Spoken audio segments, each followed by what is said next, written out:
A seguir, a palavra com o Reverendo Miguel Lopes.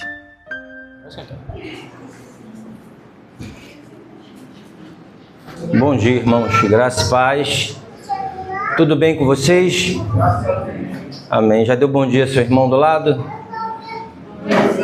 Amém. Bom?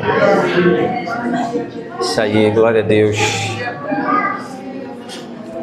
Queridos, hoje nós vamos dar continuidade, à nossa série. E eu quero dizer para vocês que eu não sou insensível. Eu sei que é pesado para vocês, tá? Principalmente para a maioria de vocês que nunca viram o assunto, ninguém ensinou isso para vocês. A maioria aqui rala o dia inteiro, E quando está em casa tem que botar as coisas em dia. Não tem tempo para sentar, ler um livro. O brasileiro já não lê mesmo de jeito nenhum. O argentino ainda é melhor. A média de leitura do argentino são 6 livros por ano, A nossa é quanto?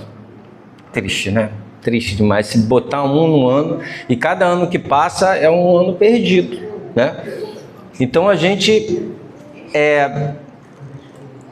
tem que ter um cara chato como eu que faz isso, que deu para poder passar isso para vocês, tá bom? E aí vocês, assim, gostei desse ponto aqui, vou pedir o pastor o livro, tal, porque eu quero me aprofundar nessa área. Isso aqui me interessou. Tá dando para entender? Ou não? A não ser quem é aqueles que de repente fazem alguma faculdade já numa área que exige leitura, Então já ajuda pra caramba. Mas o povão é complicado a leitura, Não tem gosto, não gosta mesmo, não tem sabor, não tem apetite para isso, infelizmente. Mas eu entendo vocês que é uma mensagem um pouco pesada, tá? Para poder você degustar, digerir, tá? Mas eu quero dizer para vocês que no final dela vocês vão estar entendendo tudo que a gente vive hoje, como isso chegou até aqui. Porque assim, é muito simples o Marco falar assim, na minha época, quando eu era novo, as pessoas levantavam para os mais velhos no ônibus, É simples eu falar isso, mas por que mudou tanto? Isso tem todo um mecanismo, tem toda uma manipulação, tem toda uma coisa por trás para acontecer, As mudanças sociais, começam acontecendo dentro da academia ou pela tecnologia. A tecnologia também muda o que a gente vive. Por exemplo, o número de ansiedade, depressão aumentou drasticamente depois de 2013 no Brasil. Por quê? Por causa do telefone celular.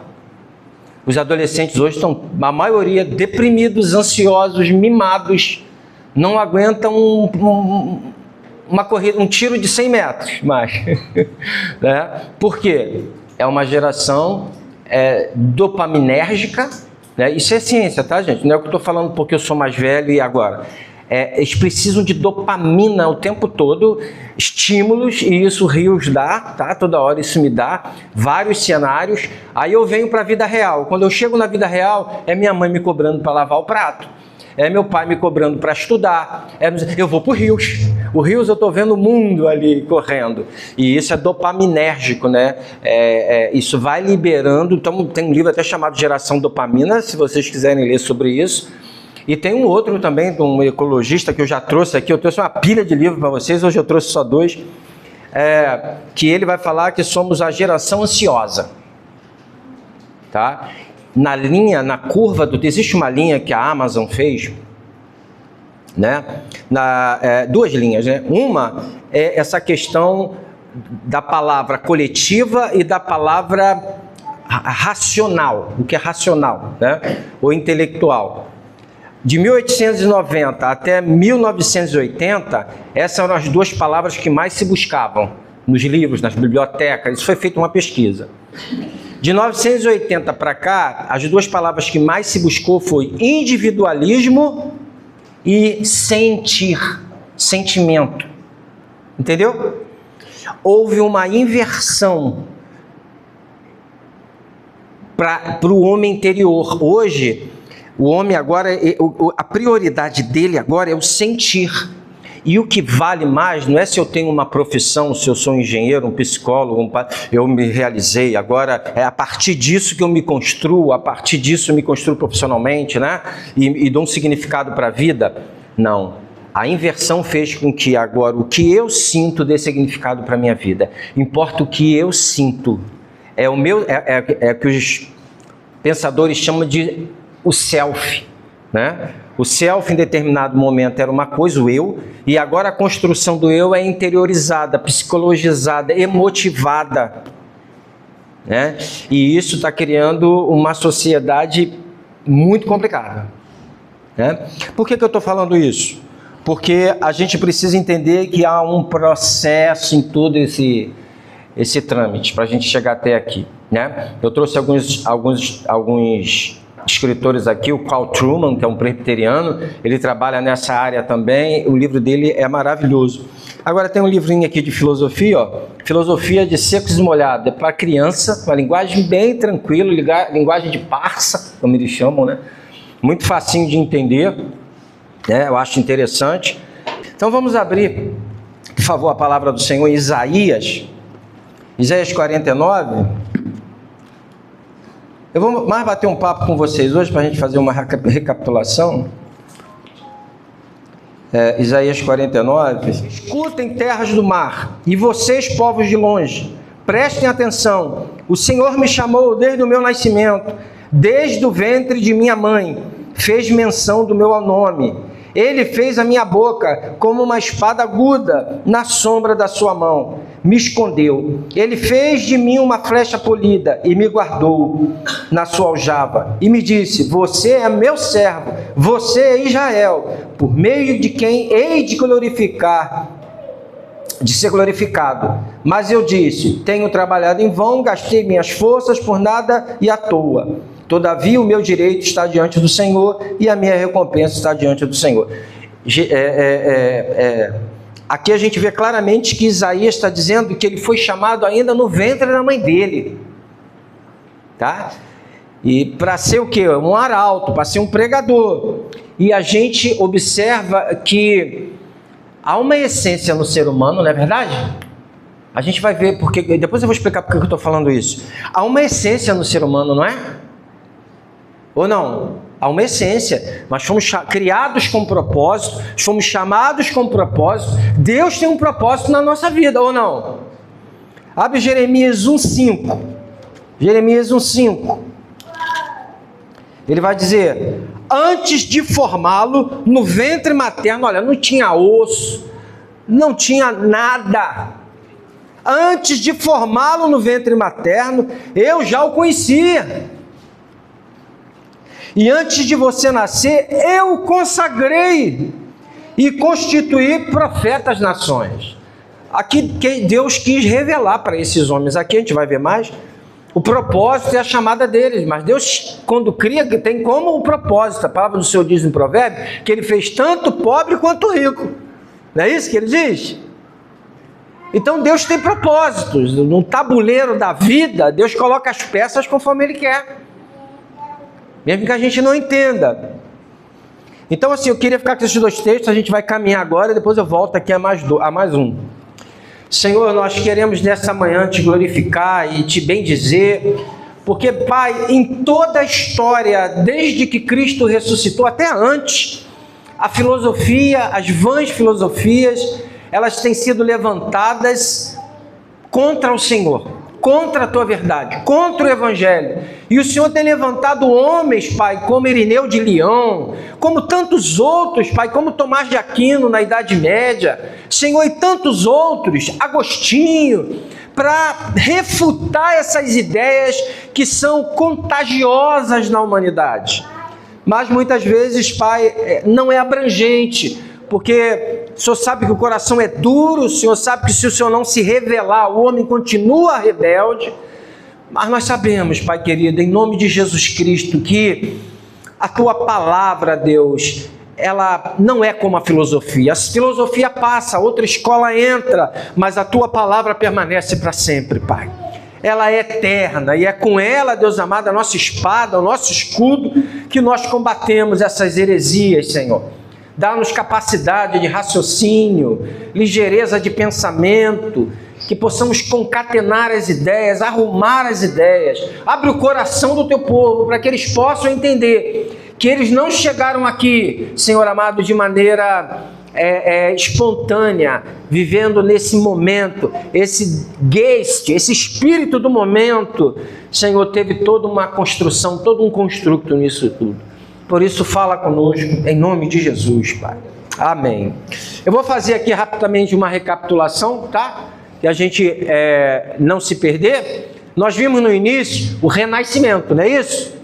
Com Leonardo, Michelangelo, Rafael e Galileu Galilei lá, quase morreu, né? O Renascimento, irmãos, ele vem logo depois da Idade Média, ali, finalzinho da Idade, a gente chama de Baixa Idade Média, né? E ali eles começam a voltar aos escritos antigos, eles começam a retornar ao período clássico grego, onde a matemática tinha explodido, a filosofia tinha explodido, onde a medicina havia ganhado vultos tremendos e a filosofia também. E eles falam assim, a gente está vivendo, segundo eles, na idade das trevas, nós não temos conhecimento, o povo está lá sem conhecimento, só a igreja tem direito a conhecimento, os reis. Então, eles começam a retornar isso muito por causa do comércio que houve com o Oriente, tá? Eles começam a trazer coisas, isso começa a contagiar um ao outro, a invenção da imprensa com Johann Gutenberg, Johann é João, né? Johann Gutenberg, ele inventa a imprensa, agora o copista não precisa mais ficar copiando, é só imprimir, é só imprimir, é só imprimir. Então tudo isso fortalece a literatura, fortalece o conhecimento. Esse é o período do Renascimento. Até então se pintavam anjinhos, se pintavam a igreja, se pintavam as coisas sagradas, agora já se pinta a natureza, agora já se pinta o corpo, e quando eles voltam para o corpo, Bia... quando eles voltam para o corpo, começa o quê? É um período de profunda promiscuidade ou renascimento. Porque sempre que qualquer sociedade que dá ênfase ao corpo, a probabilidade da promiscuidade ser maior é grande. Estou sendo redundante aqui, né? É grande. Porque você está dando ênfase no corpo. E o período do Renascimento foi um período profundamente promíscuo. Tá? Mas bom, ele preparou o retorno ao período clássico. E quem voltou junto no período clássico? Lutero. Lutero vai lá atrás pegar a Bíblia, não no original, porque não existia original, mas na língua original dela, e traduz para o alemão. Ele aprende onde ele descobre: o justo viverá pela fé. Ok? Então, a reforma protestante é beneficiada pelo...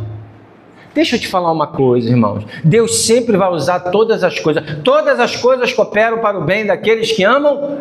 Então, o Renascimento, com várias coisas boas e várias coisas ruins, colaborou para que chegasse a reforma protestante. Tá bom? Eu não vou falar do nominalismo, eu não vou falar dos universais, porque é um conceito que vai bagunçar a cabeça de vocês. Vamos continuar aqui. Já falei da outra vez, agora eu vou entrar. Aí no Renascimento, ele prepara o terreno, tá? Ele prepara o terreno para o iluminismo e o racionalismo. Nós vamos ter Voltaire, nós vamos aquele que disse assim: posso não concordar com nada que você diz, mas vou morrer lutando pelo direito de você se expressar. Ok? Montesquieu é o cara que fundamenta, ainda que existisse antes, tá? Legislativo, executivo e judiciário já existia, mas o rei é que mandava de verdade, né? Ele formaliza isso, legislativo, judiciário e executivo, tá? Montesquieu e Rousseau, tá bom? Rousseau é o cara, é aquele cara que eu falei para vocês, que ele disse que naquele período imagético, na pré-história, quando o homem vivia na floresta, o homem era autêntico, o homem era integral. Veja bem, é um período imagético hipotético, tá? O que é imagético? Na imaginação. O que é hipotético? É uma hipótese. Quando a sociedade se firmou, o homem passou a reprimir as suas emoções. O Freud pega dessa ideia também, da questão da repressão, né? Tá tudo dentro de Rousseau ali, tá? Faculdade, amo Rousseau. Então aqui, tá dentro dessa questão aqui. O homem se reprimiu. O homem está reprimido. E agora, a sociedade, o homem nasce bom, o homem não tem pecado, mas a sociedade contamina o homem. Se a sociedade é que contamina o homem, aí eu dei o exemplo para vocês de que Rousseau, certo? Tinha um amigo que falou para ele que iria roubar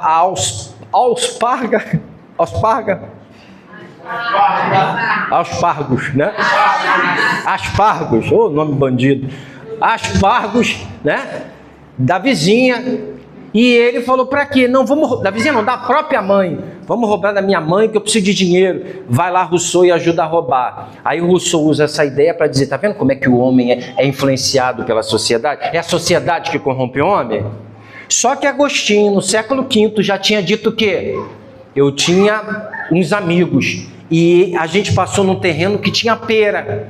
Só que eles falaram, vamos roubar aquelas peras? E eu disse assim, eu tenho pera, as minhas peras são as melhores peras que existem. Eu não preciso. Ah, mas vamos roubar só de zoação. Só de zoação. Aí ele foi lá, pulou no terreno, né? A gente fazia isso quando era pequeno, né? Pulou no terreno, roubou a pera, comeu a pera. Que porcaria de pera! Jogou fora. Aí Agostinho disse assim, realmente a sociedade influencia. Os jovens me influenciaram a fazer isso. Todavia, entretanto, eu só fiz porque o mal habita em mim. Se eu não fosse, se o mal não tivesse em mim, eu não seria influenciado. Ok? Aí eu disse para você que o bem e o mal, é um autor que fala isso, o bem e o mal, ele não passa por instituições e partidos políticos. Antes de passar pelas instituições, polícia, igreja, judiciário, antes do mal passar por essas instituições ou partidos políticos, ele passa pelo coração. Então, quem está nessas instituições, quem está ali, com certeza, e faz o mal, a sua inclinação já está ali. Ainda que todo o sistema o influencie. Tá bom? Aí a gente viu lá a questão do Thomas Hobbes. Thomas Hobbes, bem antes de Rousseau, disse, nesse estado imagético, hipotético, as pessoas viviam em guerra. As pessoas se matavam. Então a sociedade resolveu o problema, viveu em paz. Nós fizemos um contrato com o Estado de quando meu vizinho briga comigo, eu entrego ao Estado o direito de legislar sobre essa situação, né? Arbitrar sobre essa situação. Eu já não faço o quê? Vingança com as minhas próprias mãos, como era no período hipotético. Você vê a diferença de Thomas Hobbes para Jean-Jacques Rousseau? E isso influencia a sociedade. Qual você acha que influenciou mais? Thomas Hobbes ou Jean-Jacques Rousseau? Rousseau. Infelizmente, Rousseau. Por quê? Da onde vem esse discurso? Desculpa eu te falar, não estou falando que não haja influência na sociedade, mas da onde vem esse discurso que o cara que acabou de estuprar, matou, roubou, né? Como aconteceu com a juíza agora, ela liberou um cara assim, vai para a audiência de custódia, ele vai ser mandado embora porque ele é vítima da sociedade. Ou como aquele casal que matou o garoto, não vou citar nome aqui, né? O homem pega 40 anos e a mulher pega quanto? 0. Ela vai para casa porque ela é vítima da misoginia. Ela não tem responsabilidade humana. O pecado não está nela. Porque a sociedade, o marido, fez ela ser má. Você está entendendo de onde veio essa ideia? E o Rousseauzinho? O Rousseauzinho passou essa ideia. E os nossos universitários abraçam isso de tal forma, não todos os universitários, mais de humanas, todos eles abraçam essa ideia e vão lutar na mídia, vão lutar nas passeatas, vão lutar dentro de casa, vão... E aí, gente, o que isso cria? Isso cria uma ideia, próprio relativismo, né? É uma luta contra a hierarquia.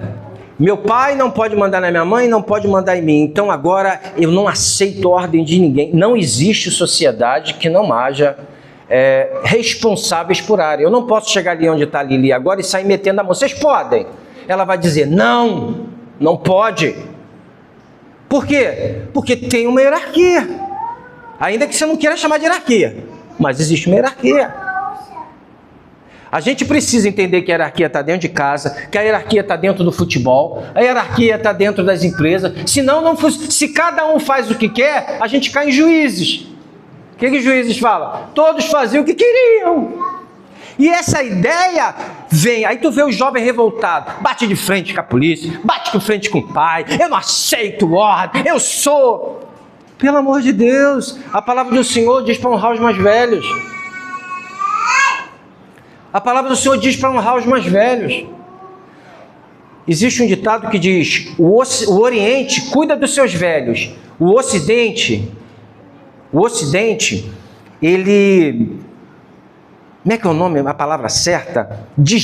Descarta os seus velhos. O Oriente cuida dos seus velhos, o Ocidente descarta os seus velhos. Porque o que importa é o sentir, o que importa é a minha vida. O tempo está passando, eu sou jovem, eu tenho que aproveitar. Existem 1000 coisas aí bombando que eu tenho que entrar. Eu não posso perder. Vamos descartar os nossos velhos, vamos colocar no asilo. Eu já fui muito no hospital. Quando você chega no hospital, o que tem de velho abandonado, tudo abandonado, de filhos e netos, tudo abandonado. O que tem de velho, que o filho pega o cartão e faz um monte de crediário, não tem mole.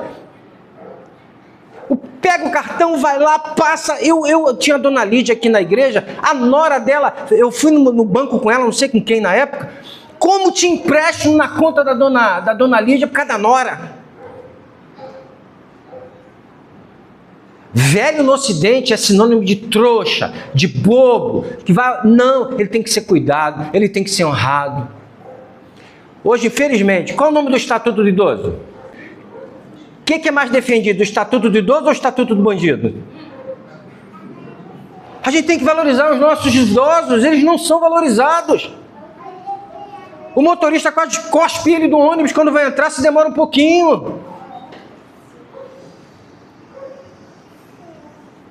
Eu estou falando absurdo? Não estou falando absurdo. É fato ou opinião? Fato. Ok? Então vamos lá. Está aí o racionalismo, né? Com esses caras todos aqui. Eles começam a colocar a razão como deusa. E aí vou dizer para vocês uma coisa. Isaac Newton, ele havia descoberto que o universo tem leis, certo? A gente tem a lei da gravidade, a gente tem várias leis. E passou-se a entender o universo como mecanicista. Se o universo é mecanicista, você não tem autonomia, que até o jeito que você age, ele foi dado biologicamente a leis, ok? Então, o que a gente começa a entender aqui é que há um mecanicismo na natureza. Beleza. Se existe mecanicismo, eu não sou livre. Certo? Eu sou livre. Se o mundo é mecânico, tem leis, não existe mais Deus. Para esses caras começou a morrer Deus. Eu não tenho liberdade. Tudo que eu faço é em função mecânica. E aqui alguém pode cobrar alguma responsabilidade moral minha? Não, eu estou agindo de acordo com o meu biológico. A lei dada, a biologia. Então aqui eu não tenho responsabilidade. A gente está vivendo isso hoje? Hein? De uma certa forma? Estamos. Olha lá como começa o embrião da coisa. Está lá atrás, Renascimento. Iluminismo teve coisas boas? Teve. Tem uma ala do iluminismo que foi a responsável por quem? Pela Revolução Francesa. A Revolução Francesa tinha um objetivo bom, mas matou 17 mil pessoas. E depois que matou 17 mil pessoas, liberdade, fraternidade e igualdade, não houve. O que houve foi o quê? Outro ditador. Qual é o nome do outro ditador? Napoleão. Napoleão saiu matando todo mundo de acordo com o sistema que eles queriam. E depois que matou todo mundo, criou o quê? Uma burguesia mais forte. Revolução nunca deu certo. E aí eu queria fazer um adendo aqui com vocês, porque a gente precisa entender o que é social-democracia, o que é uma esquerda revolucionária fundamentada em Marx e o que é a nova esquerda, tá? Senão a gente entende. Por exemplo, eu dialogo de maneira muito tranquila com a social-democracia. Dialogo de boa. Eles não querem revolução, eles não querem acabar com o capitalismo, eles querem sentar e falar, vamos conversar para ficar bom para os dois. Não aquele capitalismo selvagem que engole todo mundo, mas que a gente possa, de alguma forma, por exemplo, Dinamarca, Suécia, Noruega, são países de social-democracia. Como é que eles fazem? Eles dizem o seguinte, nós não vamos matar a galinha dos ovos de ouro, tá maluco? O que traz dinheiro para uma nação? O livre mercado. Eu não posso matar a galinha dos ovos de ouro. Inclusive Lenin fez isso lá na Rússia, né? Durante um período. Eu não vou matar a galinha dos ovos de ouro. Eu vou encher. Ela vai dar ovo. Ela vai dar ovo. Depois que ela der ovo, eu vou botar um imposto lá em cima. Acho que é na Noruega ou Suécia, chega um imposto de 44%. A gente está em 33% no Brasil. Já passou da curva, tem uma curva que quando passa essa quantidade de impostos, começa a complicar muito a economia. Então, assim, 44 é muito alta, mas o que esses países fazem? Eles recolhem o dinheiro e depois redistribuem. Como eles redistribuem? Você vai ter saúde, educação, segurança e todo o sistema previdenciário bom. Ok? Por exemplo, você foi mandado embora na Dinamarca. Você vai cair num colchão macio. Você cai num colchão macio. Ó, pá! Esse colchão macio vai te garantir o período do desemprego que você está, Leleco. Você pode ficar desempregado 5 meses. Você vai ter um bom, não é merreca não, um bom. Só que diferente da Dinamarca para o Brasil, é o que tem mais, eu escuto isso, tá? Já escutei de pessoas queridas minhas, eu fico 3 meses no trabalho e depois pego meu auxílio-desemprego, eu fico 5 meses em casa, eu não sei quanto está agora, se é 4, acho que abaixou. Eu fico 4 meses em casa, e depois eu arrumo emprego, fico mais 6, eu já ouvi isso de gente querida, tá? Lá não é assim não. Lá você vai ter um colchão macio para você ter, mas o Estado já preparou todas as coisas para você se realocar no mercado. Se tua área faliu, você vai buscar outra e você vai se preparar durante aquele período que você está se preparando, eles vão estar te bancando, mas vão te realocar. Então, tudo preparado para você. Aqui não, toma auxílio-desemprego e se vira. Eu me viro para um lado, me viro para o outro, acordo a hora que eu quero. É isso? Olha a diferença do social-democracia. Dá para conversar ou não dá com essa galera? Dá para conversar.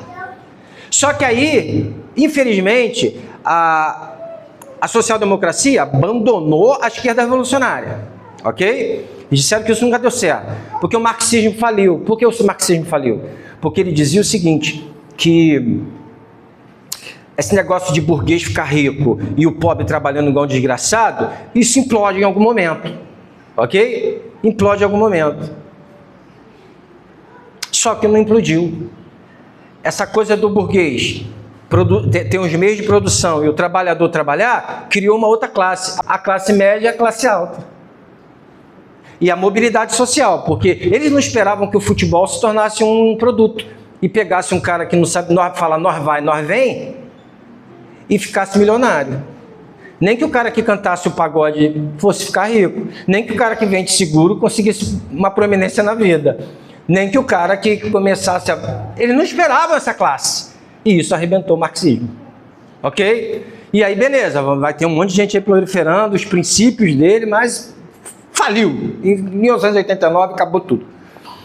Aí surge a nova esquerda, com o break de 1929, que é a social-democracia. Nós queremos esses princípios de ajuda e tudo, mas sem acabar com o capitalismo. É ele a galinha dos ovos de ouro, não queremos acabar com isso. Aí vem a terceira esquerda. A terceira esquerda qual é? É a esquerda, é a nova esquerda chamada. É a esquerda que eu não quero saber de trabalhador, eu não quero saber de nada. O negócio é identidade. A gente vai lutar pela a esquerda identitária. E aí a esquerda, que estava vindo muito bem, abraçou essas alas. Inclusive tem um cara...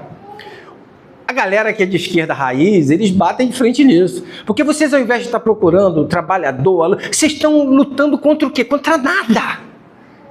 O pessoal da esquerda bate porque vocês acabaram... Quando eu chegar na pós-modernidade, vocês vão ver isso. Vocês acabaram com a luta real. Pelos trabalhadores...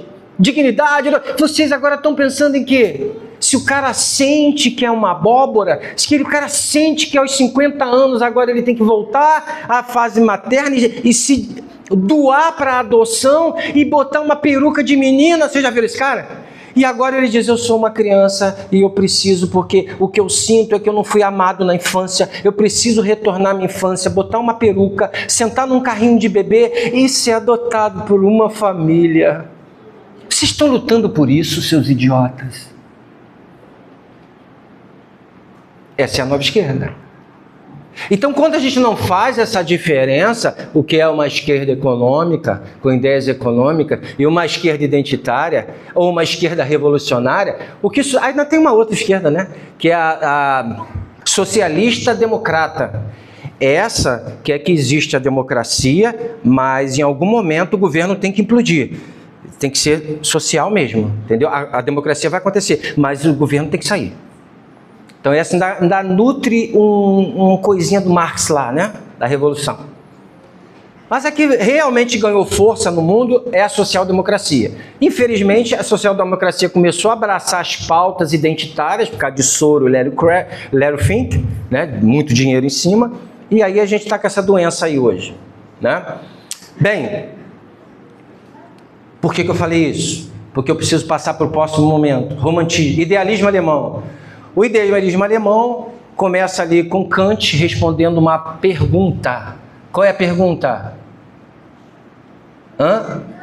Não existe causalidade. Ou seja,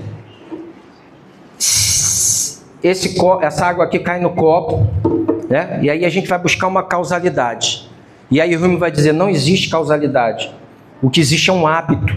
Você vê isso acontecer sempre, assim como o sol nasce, e você diz assim, isso é a causa daquilo. Então ele quebra a causalidade.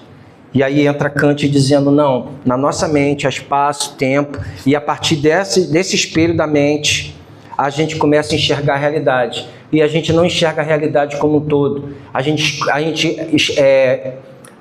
só consegue enxergar o fenômeno. O nômeno, que é a coisa em si, a gente não consegue enxergar. Aí vem depois outros a partir dele, o Fletcher, o Johann Schelling, e finalmente o Hegel, né, vai falar sobre essa questão da filosofia da história, que a história acontece assim, tem uma tese, uma antitese e uma síntese. É sempre assim, tá? Então tinha o Renascimento, que era a tese, aí veio o Iluminismo, que era uma antitese, e desse bolo aí saiu o Romantismo lutando contra esse Iluminismo. Estou dando uma ideia aqui, tá? Então a filosofia da história é sempre essa luta. Tese e antitese é chamado dialética, tá bom? De Aristóteles. Ele também abraça isso, depois Marx vai abraçar isso, só que Marx inverte. Marx vai dizer, sim, isso acontece, mas as causas sociais não são econômicas, a economia não é causada pelas questões sociais. As questões sociais são causadas pela economia, e ele inverte, tá? E isso aí causa uma problemática do caramba. Mas também não vou falar disso não. E a gente chega, pode falar de idealismo alemão, a gente chega no romantismo, ênfase nos sentimentos, o que importa é o que eu sinto, acabou a razão. E aí tivemos aquele romance do Éder, né, jovem Éder, que é apaixonado pela mulher do Alberto, que é a Carlota, ou Charlotte, e aí ele se mata. Eu não quero dizer como ele morre, né? Então, no período do romantismo, as pessoas morriam. A gente ainda vive essa sequência do romantismo? Existe.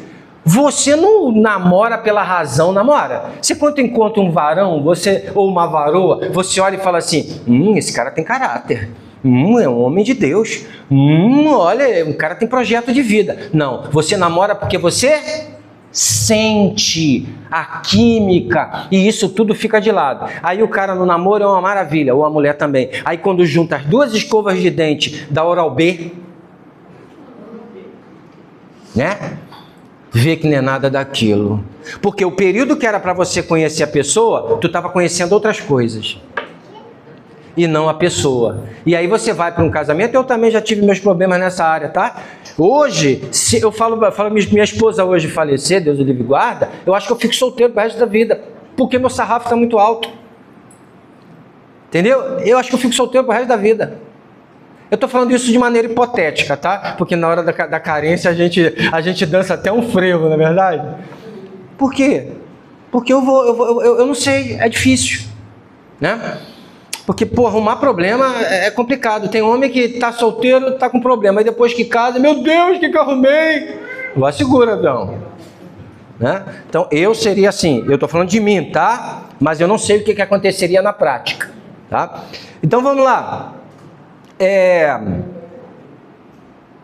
Deixa eu voltar aqui. Então, hoje em dia, as pessoas ainda têm esse reflexo do romantismo. Eu tenho que ficar com quem rolou a química. Óbvio que ninguém vai ficar com alguém que não sinta alguma coisa. Mas esse critério não pode ser o único, tá, gente? O problema é que é o único critério, o sentir. Quantas meninas, quantas mulheres ou homens jogaram partidão fora porque sentiu algo mais pelo outro? Vamos lá? Vamos continuar. Romantismo, tá... Nietzsche, essa bênção na faculdade é uma maravilha, Nietzsche, né? Nietzsche, ele fala assim, Deus morreu, tá vendo? Deus está morto, não foi? Só que Nietzsche, quando fala isso, ele tem uma razão para falar.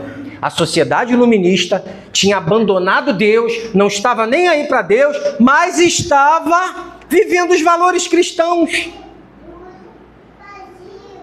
Aí ele fala, se vocês estão malucos, Deus morreu e vocês continuam. Aí foi onde eu indiquei aquele livro The Journal, né? A Jornada, que está na Pluto TV, está no YouTube. A Jornada, que fala de um período lá atrás, talvez século XIX, Paulo que me indicou esse filme, que o cara viaja no tempo, chega no século XX e ele então encontra...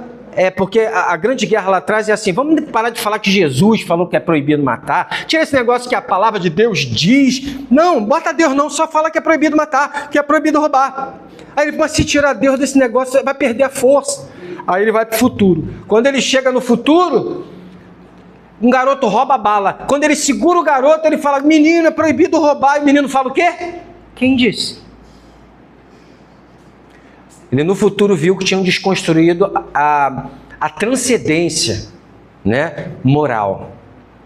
E aí,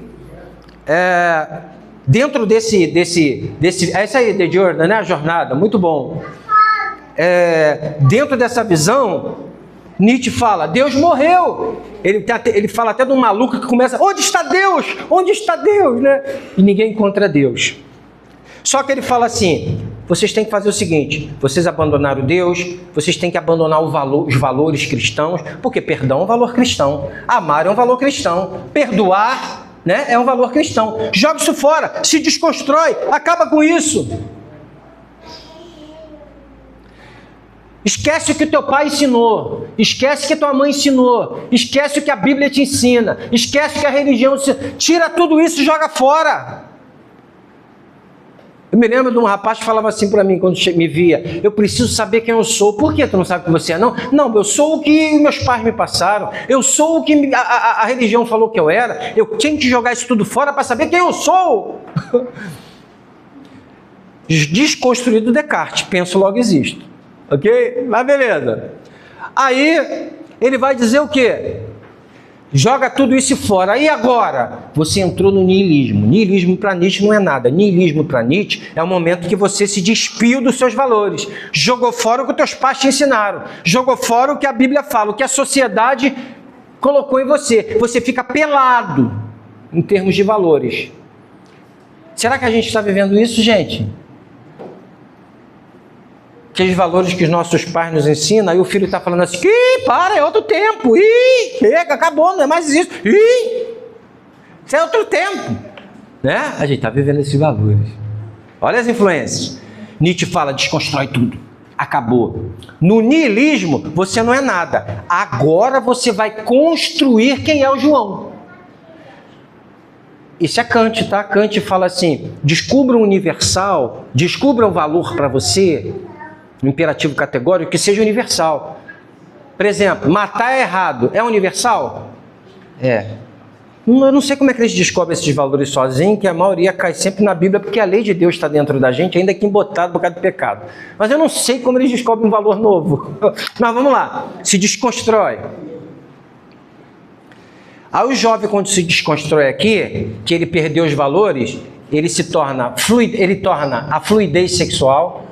Agora vale tudo, não existe mais homem e mulher, não existe mais gênero masculino e feminino. Agora é sexo masculino e feminino e mais 300 e varada de gêneros. Cabrito, vaca, é o que der, né? Sou o que sou. Entendeu? Então eu estou desconstruído, estou totalmente desconstruído. Como é que eu passo para o outro estágio? O estágio em que eu criei os meus valores, eu estou bem. É difícil, gente. Nesse estado de niilismo, você vai ver os jovens usando droga. Nesse estado do niilismo, você vai ver os jovens usando droga, desrespeitando mais velhos, não querendo trabalhar, querendo viver na teta até os 30, 40, 50 anos dos pais. E às vezes a pessoa abraça essa ideia sem ela saber que está abraçando, tá? Porque ela tem amigos fazendo, isso vai contaminando, influenciando, melhor dizendo. Então, no período de desconstrução, o cara não é nada, mas ao mesmo tempo é tudo. Ele pode ser tudo. Pouca gente passa desse estado do niilismo para o estado que ele chama de Ubermensch. Ubermensch, super-homem, não é o super-homem lá do filme, não. O super-homem é aquele cara que criou os valores dele e ele cuspiu no cristianismo, ele cuspiu nos valores da família, ele cuspiu em tudo. Agora é o que ele quer. Então esse negócio de adultério, inclusive quando a gente for ver o 18 de maio, em todas as revoluções que vieram depois, a luta é contra a família, contra os valores sexuais da igreja. Acaba com tudo isso, a gente tem que destruir tudo isso. E aí no meio tinha coisas legítimas, como... Eu não sei se é muito legítima, mas tudo bem. Alguns aspectos eram. Então o Ubermensch é esse homem que foi criado por você mesmo. Entendeu quem é o super-homem? É o cara que não tem restrição. Eu estou com vontade de pegar a mulher do próximo, eu vou pegar mesmo. Se ela estiver consentindo, tudo bem. Quem disse que adultério existe? Que coisa maluca. Roubar? Roubar é legítimo. Eu estou precisando, eu posso roubar. Quem disse? Isso é o contrário da social-democracia. A social-democracia acredita na propriedade privada, tá? Então, assim, meu amor, se você baixar, eu agradeço. Então, assim, o Ubermensch, ou super-homem, é alguém construído por mim mesmo. E aí, eu vou parar por aqui para não aprofundar tanto, tá? Tem tanta coisa para falar de Nietzsche, ele é maluco. Ele vai dizer o recente... Ó, vocês que estão aqui... Vocês acreditam que o opressor é mau e o oprimido é bom, não é isso? Mas de onde vem isso? Para Nietzsche, o bom e o ruim não tinha nada a ver com isso. O bom para Nietzsche, na idade hipotética lá atrás, era o cara que era o forte, que lutava pelo que ele queria. Ele pegava a espada, ele partia para cima, ele era um guerreiro, ele ia atrás do que ele conseguia. Esse era o bom. E o ruim para Nietzsche? O ruim é aquele cara que, ó vida, ó céu. Nietzsche bate em todo mundo, bate em direita, bate em esquerda, bate na monarquia, ele bate em todo mundo, é chamado martelo de Nietzsche. Ele mata todo mundo, tá? Não tem ninguém que sobra para Nietzsche. Ele vai ter crítica à esquerda, ele vai ter crítica à direita, ele vai ter crítica... Não sei como é que ele é adorado na academia, mas tudo bem. Aí Nietzsche vai dizer aquela historinha assim, né? Uma ave de rapina olha para um bando de ovelha, aí a ovelha diz assim: olha, eles são maus, eles querem nos comer. Aí a ave de rapina diz assim: não, nós não somos maus, nós somos bons, né? Nós estamos simplesmente seguindo o nosso biológico. Comer as ovelhinhas é biológico meu. Então o cara que é forte na sociedade, que nasceu com garra, que tem... E o outro que é fraco, que não tem força para nada, que é vitimizado, isso é biológico. E Nietzsche é assim. Sabe como é que eles tratam essa parte? É chamado ressentimento, tá? Os ressentidos, os fracotes, os ressentidos, querem denegrir os fortes. Sabe como é que ele é tratado dentro da faculdade? Uma metáfora de Nietzsche, para enganar os trouxas, mas ele achava isso mesmo. Questão da culpa. Sabe a culpa que a gente trata hoje? Essa culpa, na verdade, lá atrás, quando alguém devia o outro e ele não pagava, eu levava ele para a praça. Vocês já viram aqueles filmes onde todo mundo está rindo, o cara vai ser enforcado, está todo mundo comendo chocolate, rindo? Já viu aquele filme? Hein? Nesse período, a culpa, aquele que estava devendo, era morto ali. E ninguém sentia dó dele não, porque ele era culpado. Ele estava devendo, então todo mundo comia, estava feliz, estava se divertindo. Mas com o tempo, judaísmo, cristianismo, invertendo isso, a sociedade também. Os ressentidos inverteram primeiro, depois judaísmo e cristianismo reforçou. Agora que isso foi reprimido, a culpa foi interiorizada. Agora a gente carrega uma culpa que na verdade não é nossa. Então a sociedade, essa sociedade organizada, gerou a culpa. Porque essa culpa antigamente era de quem levava. E isso foi interiorizado para os nossos dias. Então a culpa que você existe não foi Deus que criou. Não é Deus mexendo na tua consciência. Claro que existe a culpa real e a culpa às vezes é até perniciosa. Se eu peco contra você, eu me sinto culpado, eu tenho que pedir perdão a você e a gente resolve. Agora tem aquela pessoa que mesmo pedindo perdão, não consegue se perdoar, está doente ali, é outra coisa, tá? Então ele fala que essa culpa não foi gerada pela consciência, não foi gerada desse período.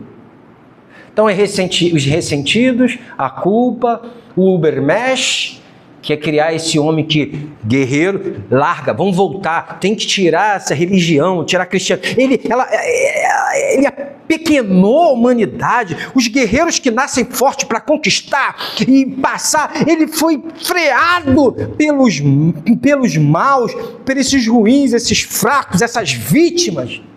É isso que Nietzsche prega. Tá? Bem facinho aqui para vocês, tá? Isso aqui é linguagem de criança. Ele está na academia. Mas o que se abraça dele? A desconstrução. Você tem que desconstruir o cristianismo, tem que desconstruir a família, tem que desconstruir a sociedade. Fica ditando para você, desconstrói tudo! Seja um rebelde! E aí vem quem? O show de rock, o cara que quebra tudo dentro do apartamento e se enche de droga. Consequência. Ok? Consequência. Nietzsche influencia o existencialismo, que a gente vai falar semana que vem.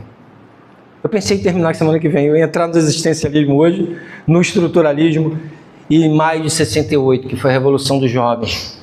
Mas infelizmente vou ter que parar aqui, tá? Eu fiz essa recapitulação para trazer vocês para o nível, de novo, para a gente relembrar, e entender aonde nossos jovens estão, tá? Como o diabo tem usado tudo isso, como Deus também utiliza todo esse mal para transformar em bem, porque o diabo não é livre, Deus está usando toda essa situação para o nome dele ser glorificado. Amém. Então, há todo um projeto que se desencadeou lá no Renascimento, em todos esses períodos históricos, literários também. O romantismo, vamos dizer, é um período literário também. Tá bom? Eu sei que é difícil, mas vocês começam a entender? Quando a gente chegar na pós-modernidade, vocês vão entender tudo isso, que é uma cadeia de construção até a gente viver o que a gente está vivendo. Que começa na academia, que é intencional e muitas vezes é reforçado pela tecnologia, que não é intencional. A pornografia aumentou ou diminuiu hoje com o celular na mão? Precisa fazer conta de 2 e 12 mais 4, né? Na minha época, que eu era criança, quando alguém conseguia uma figurinha ou um calendário da oficina, era... Oh! Hoje em dia os jovens estão com o celular na mão. Aí quando vai fazer 20 anos que vai casar com a mulher, trata a mulher como bicho, ou então não é fiel a ela, porque não tem mais condições de ser. A mente está o quê? É uma mente pornográfica.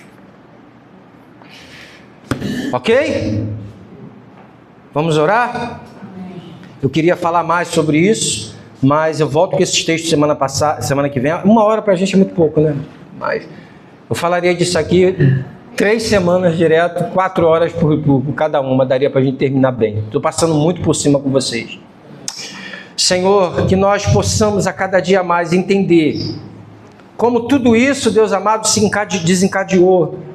Como o diabo, Deus, na história, tem movido, tem levado, Deus amado, o ser humano a entender que ele é nada. Que não existe, Pai querido, nenhum propósito antes da existência dele. E nós vimos aqui que Deus chamou esses homens com propósito. que todas as coisas cooperam para o bem daqueles que são chamados por Deus segundo o seu propósito. Nós não precisamos, Pai, nos criarmos a partir do nada. Nós temos que descobrir qual é o dom que Deus nos deu. Nós temos que descobrir qual é o talento que Deus nos capacitou. Nós temos que descobrir aquilo que Deus tem para nós. Porque essas ideologias vão dizer que o homem, ele é nada. Tudo que ele tem é construção social e ele tem que se desconstruir para poder criar o que ele quiser. E isso é antibíblico. E isso não é bíblico. A tua palavra diz, Senhor, que tu criaste o homem à imagem e semelhança de Deus. Todos os seus atributos estão em nós. Se amamos, se perdoamos, se criamos, se construímos, é graça do Senhor através da sua imagem colocada na gente. Só que a tua é perfeita, a nossa é embotada. Ajuda a gente a entender isso, Pai. Que nós possamos estar vigilantes. Aqueles que entrarão para a universidade, fiquem vigilantes. Não aceitem qualquer discurso. Quando te apresentarem um livro falando dessas doideiras, procura outro livro refutando isso. Não bebe só de uma fonte, porque você pode se alienar. Essa é a verdadeira alienação. O Senhor nos dê capacidade de ver todos os prismas, porque a verdade não se constrói através de um prisma. A teologia não tem toda a verdade. A ciência não tem toda a verdade. A história não tem toda a verdade. A filosofia não tem toda a verdade. A verdade, ela é encontrada num prisma, e a verdade é o Senhor. Para nós, o Senhor é a verdade. Tudo que está na palavra de Deus é verdade, mas nem toda a verdade está na Bíblia. Na Bíblia não fala de ressonância magnética. Na Bíblia não fala da viagem do homem à lua. Então, tudo que está na Bíblia é verdade, mas nem toda a verdade está aqui. Que nós possamos, Deus amado, ter discernimento. E através da interconexão entre várias cadeiras, encontrarmos a realidade, Pai. Ou pelo menos aquilo que se aproxima dela. Que Teu Espírito Santo nos ensine, Pai, a ser crítico de uma crítica que desconstrói. Que o Senhor nos ajude a ser críticos de uma crítica que te desconstrói. Em nome de Jesus. Amém, Senhor.